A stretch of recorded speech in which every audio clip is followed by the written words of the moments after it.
آخری سوال، کیونکہ مجھ کو کہیں جانا بھی ہے۔ اللہ رب العالمین نے تقدیر میں سب کچھ لکھ دیا، لیکن اگر قیامت کے دن کافر بھی بول سکتا ہے کہ اے اللہ تو نے میری تقدیر میں یہ لکھ دیا تھا اور تو ہمیں آج عذاب دے رہا ہے۔ اس کا وہ واقعہ سامنے رکھیں، حضرت عمر بن خطاب رضی اللہ عنہ کے پاس ایک چور کو پکڑ کر کے لایا گیا۔ چور کے بارے میں ثبوت اکٹھا ہو گئے، انہوں نے کہا کہ اس کا ہاتھ کاٹ دو۔ چور کیا کہتا ہے کہ اے امیر المؤمنین، میرے مقدر میں تھا کہ میں چوری کروں گا، تو میرا ہاتھ کیوں کاٹتے ہیں؟ تو آپ نے فرمایا تیرے مقدر میں یہ تھا کہ تو چوری کرے گا، گواہیاں اکٹھا ہوں گی، ثبوت جمع ہوگا، اور یہ بھی مقدر میں تھا کہ تیرا ہاتھ کاٹا جائے گا۔ تو کافر کا کفر یہ اس پر مجبور نہیں کیا گیا ہے کہ اللہ رب العالمین نے اس کو مجبور کیا ہو کہ وہ کفر پر قائم رہے، بلکہ یہ شرعی تقدیر ہے جس کے بارے میں انسان کو اختیار دیا گیا ہے۔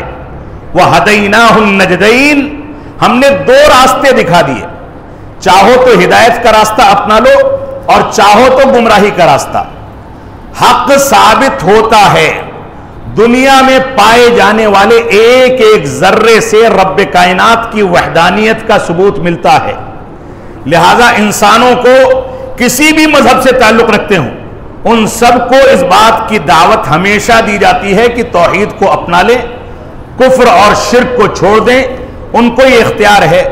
اس اختیار کے باوجود وہ ہدایت حاصل نہیں کرتے ہیں، تو ایسی صورت میں قیامت کے دن ان کو یہ بات کہنے اور یہ شکوہ کرنے کا اختیار نہیں ہوگا۔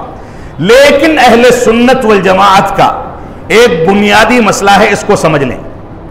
وہ مسئلہ کیا ہے؟ کوئی شخص ایسی جگہ پر زندگی گزارتا ہے جہاں حقیقت میں دین کی کوئی روشنی پہنچی ہی نہیں، تو اللہ رب العالمین کی سنت کیا ہے کہ اللہ رب العالمین کسی قوم کو یا کسی شخص کو تب تک عذاب نہیں دیتا جب تک اس کے اوپر حجت قائم نہ ہو جائے۔ ایسا شخص جس کے پاس کوئی چیز پہنچی ہی نہیں، جو آج کے دور میں تقریباً ناممکن ہے، سوشل میڈیا کا دور، میڈیا کا دور، انسان کھانستا بھی ہے تو ساری دنیا دیکھتی ہے، تو ایسے دور میں کسی چیز کا ڈھکا چھپا ہونا ممکن نہیں۔ لیکن کہیں ایسا ہے کہ دین کی روشنی نہیں پہنچی اور انسان ویسے ہی مر گیا، تو ایسی صورت میں اللہ رب العالمین سے امید ہے کہ اس کو عذاب نہیں دے گا، کیونکہ اس کے اوپر حجت قائم نہیں ہوئی۔